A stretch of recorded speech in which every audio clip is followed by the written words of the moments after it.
because I don't think it's even close. LeBron should not be mentioned in the same name with Michael Jordan. And that's what it like hurt people's feelings to hear that.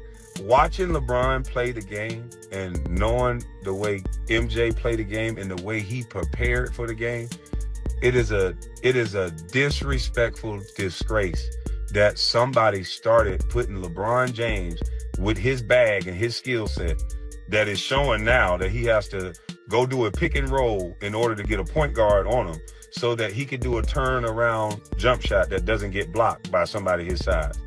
This is LeBron James' bag. Kwame Brown has never been one to hold his tongue, but this time, he did not just criticize LeBron James. He tried to remove him completely from the GOAT conversation and, according to him, it is not even debatable. In Kwame's words, the comparison between LeBron James and Michael Jordan is not close, not fair, and not real. He believes the entire debate was manufactured, inflated, and pushed by modern media narratives that ignore what basketball dominance actually looked like in its purest form. MJ wouldn't have gave a who was on him at 40 or even right now. Kobe Bryant, MJ, those guys did not cheat the game.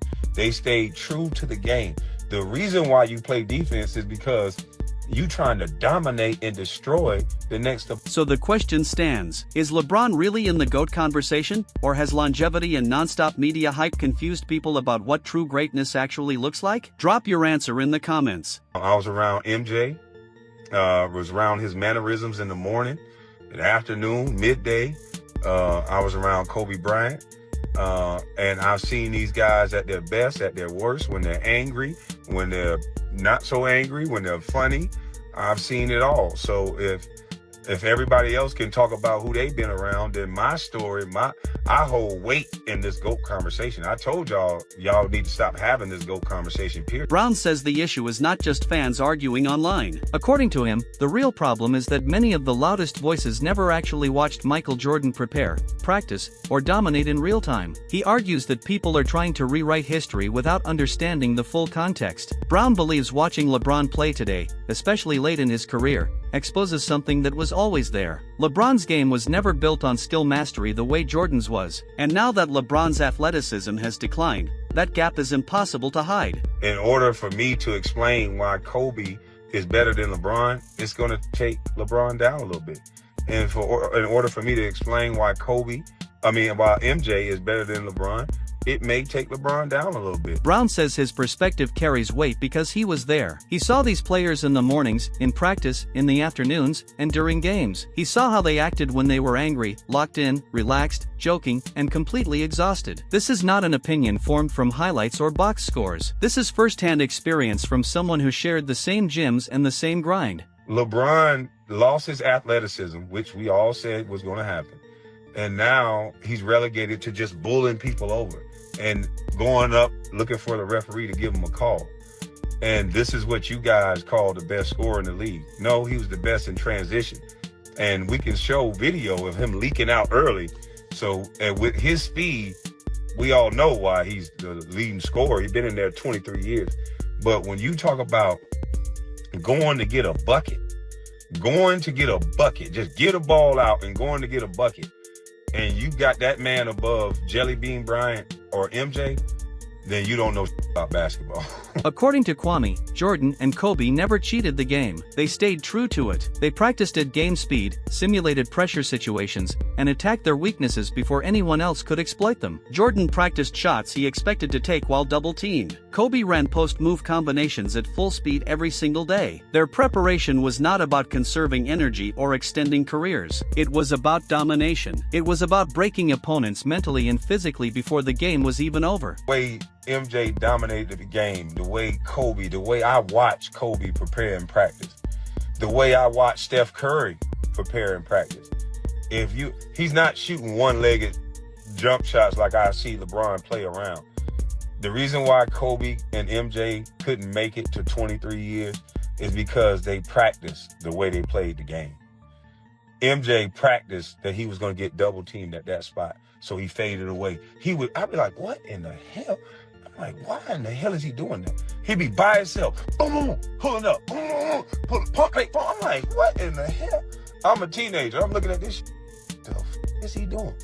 He out there simulating the game, recreating where he got double teamed from. and he's doing it game speed.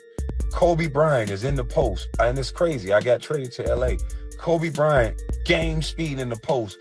A series of 7-8 moves, going to the left, going to the right, going middle, dunking it, fading away. He had series of moves that they did game speed every single day. That is where Brown draws his sharpest contrast with LeBron James. He says LeBron's game has always leaned heavily on strength, speed, and athletic advantages rather than a deep offensive bag. Now that LeBron is older, Brown claims the truth is harder to hide. LeBron has to hunt mismatches. He needs switches. He needs a smaller defender. He needs a pick and roll to force a guard onto him so he can turn, rise, and shoot without facing someone his own size at the rim. There's no way you get to year 23. There's no way. Your legs are going to give out. I watched Kobe. They said he couldn't play defense. I watched Kobe start doing defensive slide drills. I said, what in the hell is he doing? Because he's doing these drills so that he have no holes in his game. Kobe Bryant, MJ, those guys did not cheat the game. They stayed true to the game. The reason why you play defense is because you trying to dominate and destroy the next opponent. The reason why you play hard in the All-Star game is because amongst the best of the best, you proven that you're the best. Kwame Brown says Michael Jordan never cared who was guarding him. According to Brown, even at 40 years old, Jordan would still break defenders down, get to his spot, rise up, and score. Size did not matter. Matchups did not matter. That confidence and inevitability, Brown argues, is what separates true great scorers from players who rely on switches, systems, and advantages. Brown believes modern basketball has moved away from that mentality. Today's game, in his view, rewards comfort over confrontation. Players are too friendly, too relaxed, and too focused on narratives instead of dominance. All-star games used to be battles. Pride mattered. Defense mattered. Brown says LeBron represents this shift, not because he lacks talent, but because his approach reflects a different era. One of Brown's biggest criticisms is that longevity has been confused with greatness. He argues that playing 23 seasons while managing minutes naturally leads to record-breaking totals. That does not make someone the greatest scorer ever. It makes them durable. Brown says Jordan and Kobe did not pace themselves. They trained at game speed every day, which shortened their careers but defined their dominance. If Jordan or Kobe had played as long as LeBron, Brown believes the scoring records would not even be close. Brown also questions LeBron's scoring style. He says LeBron has always been elite in transition and downhill, but not a pure half-court bucket getter.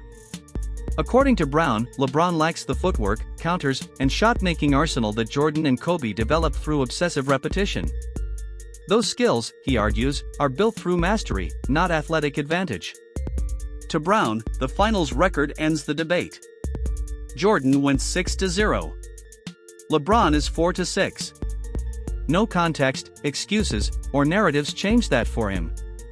When the lights were brightest, Jordan never lost. In the end, Brown does not deny LeBron's greatness. He respects the longevity, production, and impact. But for him, GOAT-level greatness is about mentality, preparation, and domination when it matters most. By that standard, Brown believes Michael Jordan remains the gold standard, and the debate should not even be close.